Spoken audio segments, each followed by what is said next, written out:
안녕하세요, 여러분. 이수진국어 워크북 이제 안내 영상입니다. 이제 워크북 같은 경우에는 우리가 수업을 하는 과정에서 전체 숙제 중에서 굉장히 중요하게 생각하는 과제가 워크북이에요.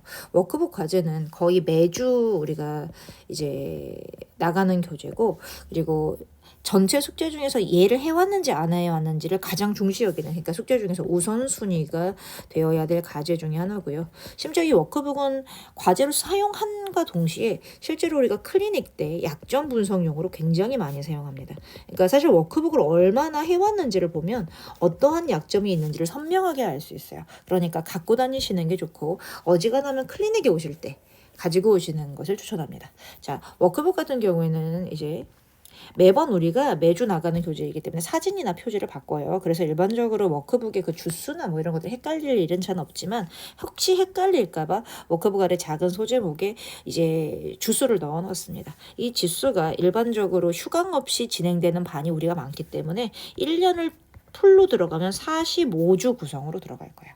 다시 말하면 여러분은 45번의 복습을 거치게 되겠죠. 그래서 이렇게 주수를 확인하시고, 실제로 워크북의 구성을 보시면 먼저 비문학부터 들어갑시다.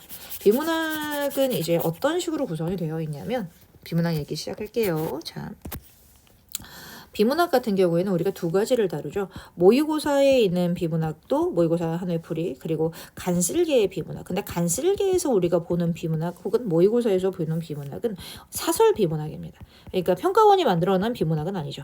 물론 이 사설 비문학이 우리가 간슬개를 갖고 오고 이감을 갖고 온 것은 이제 수준이 높기 때문에, 난이도와 질이 좋기 때문에 갖고 온 것이지만, 자, 모의고사 간슬개 사설 비문학을 실제로 수업 시간에 다룹니다. 근데 비문학에선 이것 말고 반드시 다뤄야 되는 게 있죠. 기출평가원 지문이요. 기출평가원 비문학. 실제로 이 기출평가원 비문학을 한 번에 해결하기 위해서 우리가 매산비 교재를 사용합니다. 이제 매산비 교재는 실제로 수업하는 과정 중에서 3번 정도 반복을 기준으로 합니다. 3번 정도 반복하는 게 매산비의 목적이고, 자, 이 전체 구성 중에서 사설 비문학을 분석하지 않는 건 아니에요. 얘도 분석을 합니다. 하지만 거의 암기하다시피 씹어 먹어야 할 비문학이 있는데, 그게 기출평가원 비문학이죠. 이 기출평가원 비문학을 얼마나 정확하게 씹어 먹을 수 있는가, 또 씹어 먹는 과정에서 약점이 무엇인가를 확인하기 위해서 이제 우리가 사용하는 것이 워크북이죠. 자, 그러면 기출 비문학의 워크북을 이제 어떻게 활용하는지에 대해서 얘기를 할게요. 먼저 기출비문학 지문입니다. 실제로 매산비에 실려있는 지문이고, 매산비에 나와있는 모든 지문을 다루지 않습니다. 양이 너무 많으니까. 일반적으로 난이도에 따라서 고2부터 고3이 될 때까지 낮은 난도에서 높은 난도의 순서, 그리고 가장 훌륭한 지문 위주로 이제 건드립니다. 자, 이 매산비의 지문을 분석하는 과정을 보시면 우리가 스텝 1, 스텝 2가 들어가 있고요. 뒤쪽에 이제 맨 마지막에 스텝 3가 있습니다. 스텝 1과 스텝 2와 스텝 3를 잘 이해하고 나서 이 구조도와 워크북을 진행을 하셔야 이제 효과가 좋겠죠. 스텝 1은 정말 좀 자세히 설명을 할 테니까 천천히 들으시는 게 좋을 것 같아요. 스텝 1 같은 경우에는 각 문단을 문장별로 구성을 했어요. 지금 보면 문장별로 쪼개져 있는 게 보일 것이고, 문장별로 쪼개져 있는 구성 밑에 심지어 빈칸이 이렇게 들어가 있죠. 여러분이 실제로 손으로 쓰라고 만들어 놓은 빈칸이에요. 자, 이걸 어떻게 할 거냐면, 1을 보시면요, 여러분, 문장을 의미단어로 끊습니다. 우리가 이걸 뭐라 그러냐면 슬래시를 사용한다 그래요. 슬래시를 사용하면서 읽는 것은 실제로 문장을 체킹하면서 읽는 습관을 만들어내는 거예요. 체킹을 하지 않으면 이 디테일하고 섬세한 비문학의 내용을 모두 다 이해할 수 없습니다. 예를 들어서 문장을 눈으로만 읽으면, 이 문장 한번 볼게요. 인간의 본성에 관한 서로 다른 두 관점이 있다. 이러면 관점이 있구나 해서 관점 이런 단어 눈에 들어올 수 있어요. 그죠? 하지만 실제로 얘는 인간의 본성에 관한 슬래시 서로 다른 두 관점이 있다. 그러면 인간의 본성이란 말과 서로 다른 두 관점이라는 말이 모두 다 명확하게 머릿속에 인지가 돼야 돼요. 근데 실제로 비문학은 문장이 길고 문장이 까탈스럽기 때문에 슬래시를 거가면서 읽으셔야 각각의 디테일을 놓치지 않습니다. 그래서 슬래시를 거봐라 라고 얘기하는 건 디테일을 체킹하기 위한 방법으로 습관을 만들어주기 위한 과정이에요. 그래서 실제로 읽을 때 슬래시를 걷기를 이렇게 그어가면서 읽길 바랍니다. 동시에 슬래시를 그어가면서 그냥 이렇게 기계적으로 슬래시를 긋는다는 게 아니고, 내 눈이 슬래시를 그을 때마다 종교적 인간관에 따르면 인간에게는 물리적 실체의 몸 이외에 비물리적 실체인 영혼이 있다. 그럼 물리적 실체와 비물리적 실체가 이렇게 생각을 하면서 읽으라는 거죠. 내 생각이 끊어지는 단위가 슬래시 단위라고 생각하시면 되고요. 이렇게 슬래시를 꺼서 한 문장을 읽었어요. 그리고 나면 반드시 주어 서술어를 체킹하셔야 됩니다. 주어 서술어는 사실은 형광펜으로 밑줄을 그어도 되고요. 이제 뭐 그냥 뭐 밑줄을 뭐 연필을 써도 되는데 중요한 게 있어요. 주어 서술어를 체킹을 해갖고 오면 특히 이과 친구들 한 문장 안에 굉장히 여러 개의 주어 서술어를 체킹할 때가 있어요. 하지만 일반적으로 국어에서는 한 문장 안에 자 메인이 되는 주어 하나와 메인이 되는 서술어 하나가 있습니다. 이게 뭐냐면 주어와 서술어를 여러 개 체킹한다는 게 실제로 비문학 문장은 겹문장일 케이스가 굉장히 많고 겹문장 같은 경우는 주어가 여러 개, 서술어가 여러 개랑 구성되는 것 같죠. 그렇게 겹문장에서 그래서 이렇게 해온 친구 되게 많아. S1, V1, S2, V2. 자, 요렇게 진행을 하시면 이 문장에서 제일 중요한 얘기가 뭔지 몰라요. 주어와 서술어를 찾는다는 게 무슨 뜻이냐면 이 문장에서 제일 중요한 주어와 서술어를 확인한다는 뜻이에요. 그래서 자, 한 문장에는 하나의 주어와 하나의 서술어만 체킹합니다. 그 얘기가 자, 요 문장을 보시면 인간의 본성에 관한 주어 서로 다른 두 관점이 있다. 그 얘기는 인간의 본성이란 말보다 서로 다른 두 관점이 조금 더 중요한 말이구나. 를 이해를 하는 거죠. 그렇게 하기 위해서 주어와 서술어를 체킹하시고 실제로 이 메인 주어 자리에 있는 이 말은 비문학의 전개 과정에서 굉장히 중요한 역할을 해요. 그러니까 이 주어 자리가 보이지 않는다면 비문학의 독해가 약간 허설퍼지고 혹은 이럴 수 있어요. 열심히 읽었는데 무슨 얘기를 하는지 모르겠다는 일반적으로 너무 많은 주어와 서술어를 다 봤기 때문에 이루어지는 거예요. 그래서 자, 주어 서술어를 체킹하는 것은 문장의 중요한 부분을 내가 확인해가면서 읽는다는 뜻인데 되게 별건 아닌 것 같겠지만 실제로 독해 과정에서 너무 중요합니다. 그래서 하나의 주어와 서술어를 요 스텝 1에 1번과 2번과 3번을 놓치지 않게 해오기를 원하고 가장 질문이 많은 파트가 어떤 거냐면요. 3번이야. 문장의 의미를 자기만의 내용으로 언어로 정리해보고 다음 내용을 예측해보자. 이게 어떤 거냐면 자 인간의 본성에 대한 서로 다른 두 관점이 있다. 이 얘기를 내가 한번 내 언어로 풀어보는 거예요. 자, 이해를 한 바를 써보는 거죠. 똑같이 쓰는 걸 그냥 100개오라고 얘기를 하는 거 아니에요. 예를 들어서 자 인간의 본성이 있어요. 근데 얘를 보세요. 서로 다른 두 관점이 있으면 A 관점과 B 관점이 있겠네. 먼저 문장을 이해하는 과정 중에서 이걸 다른 말로 풀었을 때 첫 번째 할 수 있는 게 구조화예요. 실제로 비문학의 문장은 모두 다 논리관계를 갖고 있기 때문에 문장을 그대로 써라가 아니고 구조화시켜서 이해해라. 그렇게 한번 이해를 해보고 여기서 끝나는 게 아닙니다. 자, 그러면 이 문장을 통해서 그 다음 문장을 예측할 수 있어요. 예측이라는 게 어떤 거냐면 서로 다른 두 관점이 있다 그래서 그러면 다음에는 서로 다른 두 관점을 비교해 주겠죠. 그럼 내가 이 글을 읽어나가는 과정에서 서로 다른 두 관점을 비교했으니까 서로 다른 두 관점의 차이점에 굉장히 신경 써가면서 읽어야 할 것이고 실제로 이 차이점의 내용이 문제에서 출제가 되겠죠. 자, 한 문장을 읽어 내려가면서 여기서 내가 끄집어낼 수 있는 많은 생각들의 밀도를 높이는 과정이에요. 그게 이 밑에 빈칸을 이 3번의 이 스텝이 의미하는 과정이죠. 실제로 여기를 채워봐라. 뭐 네 언어로 바꿔봐라 이렇게 얘기하면 가장 많은 친구들이 하는 얘기가 뭘 써? 쓸 게 없어. 뭐 그냥 그대로 아니야. 뭐 종교적 인간관에 따르면 뭐 인간에게는 뭐 이런 게 이거 말고 뭘 써? 이렇게 얘기하는데 자 보자. 이 파트를 이 문장에 대한 요 나와 있는 빈칸 자기의 언어로 바꾸거나 구조화시키거나 설명을 써보거나 예측을 써보거나 자 이 파트에 가끔 단어 써 있는 친구들이 있어요. 종교, 몸, 영혼 이렇게 쓰는 거죠. 이게 무슨 뜻이냐면 3등급 이하라는 뜻이에요. 여기를 가득 채울 수 있는 것은 얼만큼 채워내느냐 이 부분의 내 설명과 다음 문장에 대한 예측과 이 예측은 정확하게 말하면 굉장히 능동적 독해이고 이 능동적 독해는 그만큼 한 문장을 읽고 나서 생각의 밀도가 높다는 뜻이죠. 이 생각의 밀도가 굉장히 정확하게 등급을 건드려요.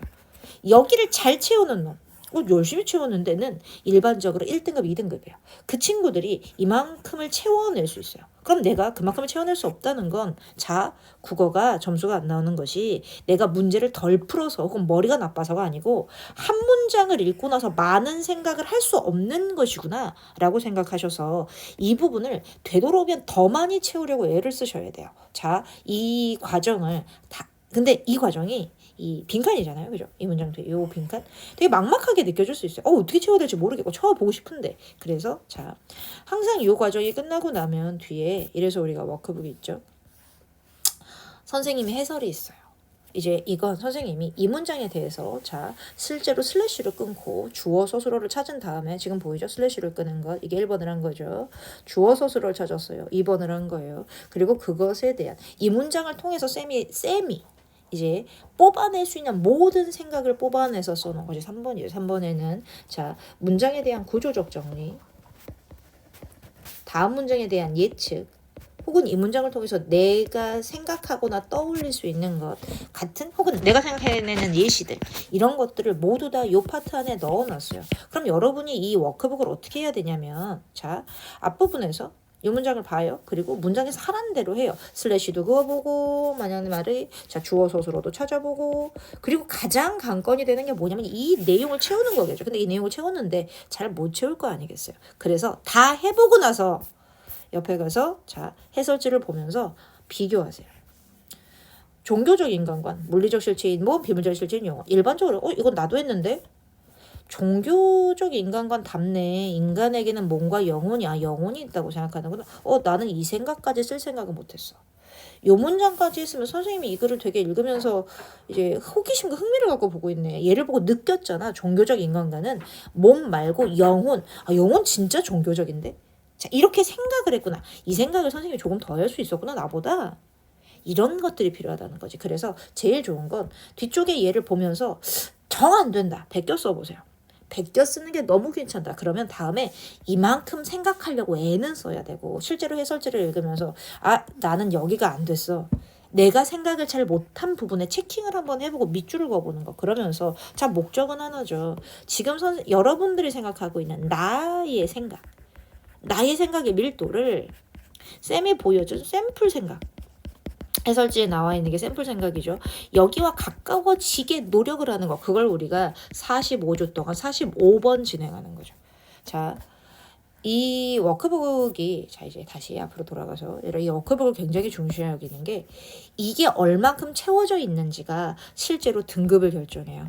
여러분 모의고사 열심히 풀고 뭐 간설계도 열심히 풀 거고 우리가 여러 가지 공부도 열심히 하겠죠. 문제를 푼다고 되는 게 아니고 내가 한 문장을 읽고 얼만큼의 생각을 해낼 수 있는가를 건드리는 얘가 본질입니다. 다시 말하면 워크북은 다른 어떤 문제를 푸는 가장 기본이 돼서 워크북에서 일어나는 변화가 실제로 성적의 변화랑 굉장히 밀접하게 이루어져요. 워크북을 통해서 그동안 해결하지 못했던 국어의 문제를 해결하는 친구들이 굉장히 많습니다. 그래서 이 과정을 좀 중시 여기면서 이 영상을 잘 들으시고 해오셨으면 좋겠고요. 자, 스텝 2를 보시면 얘들아 스텝 2는 이제 문단을 전체를 줬어요. 그리고 전체를 주고 무슨 얘기를 체킹을 했냐면 자 소주제를 써봐라. 이 문단의 주제가 뭐다. 문단의 가장 중심 내용이 뭐다. 그리고 이 문단에 대한 구조를 그려봅니다. 근데 이 부분이 자 볼게요. 스텝 1은 실제로 어떤 내용으로 되어 있냐면 디테일로 되어 있어요. 각각의 문장을 어떻게 하나하나 끊어서 디테일하게 볼 것인가. 근데 스텝 2는 자 시스템에 관한 얘기를 하고 있죠. 큰 구조를 잡아볼 수 있니 너는? 문단 전체의 주제를 정리할 수 있고 이 문단에 이 우리가 디테일하게 이렇게 하나하나 다 썼던 내용을 짧은 구조로 만들어 볼 수 있는 이게 뭐냐면 자 시스템을 크게 잡아봐요. 실제로 예를 시켜보면 두 가지 친구가 있습니다. 스텝 1을 잘해오는 친구. 근데 스텝 2가 유달리 힘든 친구. 그건 일반적으로 공부를 하는 과정에서 큰 틀을 못 잡아내는 친구들이에요. 근데 반대의 친구들이 가끔 있어요. 자, 반대의 친구들은요.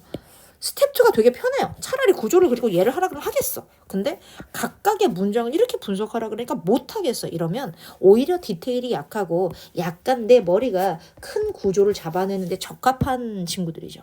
내가 잘 못하는 걸 아셔야 됩니다. 왜냐하면 비문학은 스텝 1과 스텝 2를 모두 다 디테일과 큰 구조가 모두 다 나와야 해결할 수 있는 과정이기 때문에 그래요. 그래서 그거 생각하시면서 진행하시고 그렇게 다 하고 나면 맨 마지막에 자 전체 구조도가 있죠. 이 전체 구조도를 여러 번 그려보시면 그때서야 우리가 일반적으로 구조도라 그러는 것은 결국에는 앞부분에 얘기한 스텝 1과 스텝 2의 과정을 거쳐서 스텝 3로 들어가는 거죠. 그리고 이 스텝 3까지 해서 전체 구조도의 과정을 봤을 때 드디어 글 전체에 자보자. 그렇게 각각의 과정을 거쳐서 구조도까지 도달하게 되면 실제로 비문학 하나의 비문학 우리가 할 수 있는 모든 작업을 한 거예요. 한 문장 한 문장의 디테일을 모두 다 끊었죠. 문단별 중심을 봤죠. 그리고 그 문단과 문단이 이뤄가 있는 전체 글의 흐름까지 봤어요. 그리고 이 과정이 굉장히 힘들다. 혹은 하는데 어떻게 하는지 모르겠다. 그런 경우를 대비해서 물론 우리는 이 비문학을 실제로 수업 시간에 다룹니다. 비문에 보면 뭐 중간에 그냥 봤을 때 뭔 얘기인지 뭐 레스트 박스라든가 혹은 이 구조는 실제로 수업 시간 설명하는 내용이에요. 근데도 해설지를 넣어놓은 건 내가 집에서 혼자 공부하고 정리하는 과정에서 수업 시간에 한 내용, 이렇게 써져 있는 예를 보면서 이렇게 쓰는 거구나, 이렇게 쓸 수 있구나. 그래서 조금씩 나의 생각을 이쪽과 비슷하게 맞춰가는 모방해가는 과정을 거치길 바랍니다. 모방은 공부의 시작이죠. 그래서 그렇게 모방하기 좋게 혹은 나의 약점을 체킹하기 좋게 하기 위해서 모든 파트에 다 해설지가 들어가 있습니다. 실제로 수업 시간에 다루기도 하고요. 그래서 그렇게 비문학 워크북을 이제 체킹을 할 거고, 비문학 독해 훈련인데 비문학 독해 훈련에서 우리가 개념을 중시하기입니다. 개념은 우리가 개념어 이제 설명도 하고, 그리고 개념어는 실제로 약간의 지식형이죠. 지식적으로 이게 무슨 뜻이고 저게 무슨 뜻이고인데, 쌤이 굉장히 이제 하면 안 된다고 생각하는 것이 이 개념어의 지식을 느낌만으로 가지고 있는 거예요.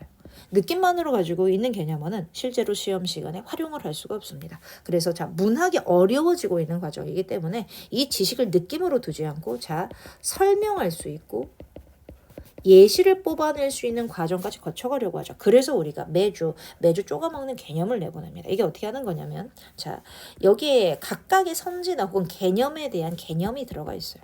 그리고 이 밑에 똑같습니다. 빈칸이 들어가 있죠. 뭐겠어요? 설명을 쓰시거나 혹은 내가 기억나는 예시를 쓰는 칸으로 구성되어 있습니다. 실제로 얘는 단어, 개념의 뜻과 그리고 선지, 이제 문학 문제에서 표현법 해당하는 문학의 표현법에 해당하는 1번부터 5번까지 선지 중에서 까탈스러운 선지를 가져왔죠. 인생의 본질적인 의미를 탐색한다. 그러면 이 선지가 무슨 뜻인지 쓰는 거예요. 인생의 본질적 의미가 뭐다. 그걸 탐색한다는 게 어떤 것이다. 물론 얘도 아까 비문학처럼 힘들죠. 왜냐면 빈칸을 내가 채워가려고 하는 거니까. 하지만 얘보다 선명하게 개념어를 내가 정리할 수 있는 방법은 없습니다. 실제로 얘도 스스로 정리하는 과정이 막막할 거라고 생각하니까 뒤쪽에 해설지를 넣어놨어요. 해설지가 굉장히 자세하게 되어 있죠. 그래서 해설지대로 쓸 수가 없다면 모방하시고 베껴 써옵니다. 베끼는 것도 안 한다면 안 돼요. 그러면 이 개념 자체의 이 모양을 나의 정확한 해석을 만들어갈 수가 없습니다. 특히 이 매주 쪼개먹는 개념은 우리가 매주 하나씩 진행을 할 건데 별것 아닌 것 같은 한 페이지지만 실제로 굉장히 문학을 하는 기본 베이스를 만들어냅니다. 결국 워크북에서 하는 대부분의 과정은 이제 문제를 풀어가는 데 필요한 가장 기본적인 독해를 차분히 정리하고 실력 정리를 한다라고 생각하시면 되고요. 얘도 스스로 먼저 써보고 뒤쪽에 해설지를 통해서 내가 잘 못한 부분을 채워넣거나 모방해서 베껴보는 과정을 거칩니다. 이것도 매주 정확하게 한 페이지씩 진행합니다. 마지막으로 이제 워크북에서 우리가 문학 개념어를 봤죠. 문학 개념어를 봤으면 비문학과 똑같이 문학 독해를 건드려야 되지 않았겠어요. 문학 작품의 독해.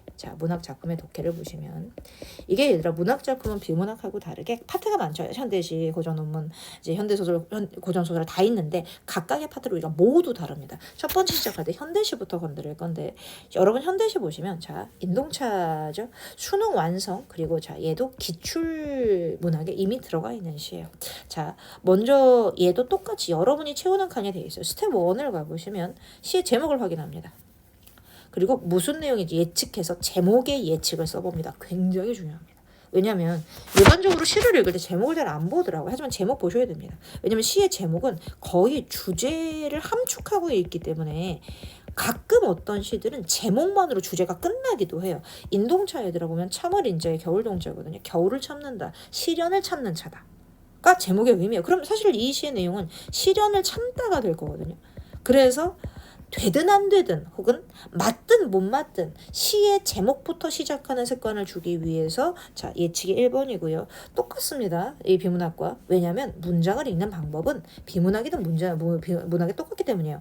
주어와 서술어의 형광펜으로 밑줄을 칩니다. 지금 보시면 특히 자 노주인 전부시로 인동 삼긴 물이 내린다 보면 인동차를 끓인 물이 노주인의 장벽에 내려간다. 이렇게 들어가서 주어 서술어로 읽는 것이 실제로 시에서는 굉장히 중요한 역할을 합니다. 왜냐하면 주어 서술어가 아까도 얘기했지만 주어 서술어를 하나씩 찾는다는 건 그 문장에서 가장 중요한 정보를 뽑아낸다는 얘기예요. 주어 서술어를 찾아내지 못하면 대부분의 현대시는 너무 많은 단어와 이미지로만 이루어집니다. 예를 들어 노주인, 장병, 무시, 인동, 물, 나린다라는 단어로 구성된 그러니까 단어의 조합처럼 느껴진단 말이죠. 그것을 주어 서술어를 찾아가면서 문장을 읽어야 아 인동차를 끓인 물이 노주인의 장벽에 내려간다고 그러면 노주인이 인동차를 마시는 거구나. 이를 뽑아낼 수 있죠. 그래서 자 주어와 서술어의 형광펜으로 반드시 밑줄을 쳐보고 똑같습니다. 세 번째 단계 각 문장의 의미를 자신의 표현으로 바꿔봅니다. 그래서 칸이 길죠. 하지만 자 봐. 현대시 굉장히 어려워합니다. 왜냐하면 현대시를 특히 이과 친구들 뭐 이거를 뭐라고 해석해 뭐라고 해석하고 뭐라고 설명을 쓰고 뭐라고 해야 돼 라고 고민하는 친구들이 있죠. 자 역시 똑같습니다. 해설지가 들어가 있습니다. 해설지에 보시면 이게 실제로 수업 시간에 쌤이 설명을 하기도 하고 그 설명한 내용을 쌤이 글로 정리해 놓은 거예요. 동시에 이 해설을 보면서 뭐 하냐면 난 이렇게 못하겠는데가 아니죠. 모방하세요. 베끼세요. 베껴서 이것을 체킹하시다 보면 결국에 나도 얘를 따라가게 됩니다. 모방을 하셔야 새로운 것을 응용할 수도 있습니다. 그래서 자 뒤쪽에 해설지를 둔 것은 처음에는 그래서 되게 힘들 거야. 하지만 자 이게 한 4주 정도 지나갔을 때 4주 정도 힘들게 워크북을 넘겼을 때 어떤 수업이나 어떤 공부보다도 가장 확실한 효과를 보장합니다. 그래서 그렇게 마무리를 하시면서 이제 뒤쪽에 얘들아 스텝 3를 보면 화자와 대상에 대한 이제 시 문제를 풀기 위한 구성으로 되어 있습니다. 요것도 채우시고 해설지 보면서 뭐 하는 과정? 모방하는 과정을 정확하게 거치시길 바랍니다. 자, 요렇게 워크북을 하시면 자 보자. 설명 어느 정도 끝났습니다. 다 됐어요. 자, 얘들아 이 워크북은요. 효과가 정말 좋습니다. 실제로 워크북을 해온 것만 봐도 약점이 굉장히 선명하게 드러납니다. 그리고 이 약점은 기존에 예를 들어 가끔씩 재수생들 이렇게 혹은 삼수생들 와서 이거 국어 공부 열심히 했는데 점수가 안 올라 하는 친구들이 워크북 한두 번만으로 여기가 문제였어라는 약점이 선명하게 보여주고 해결하는 과정을 거칠 수 있는 게 워크북이에요. 그래서 자 워크북은 굉장히 공들여서 만들어낸 고지니까 그리고 우리가 수업할 때 굉장히 중요하게 여깁니다. 방법을 한번 익히고 그대로 할 수 있도록 열심히 연습하길 바랍니다. 고생 많으셨습니다.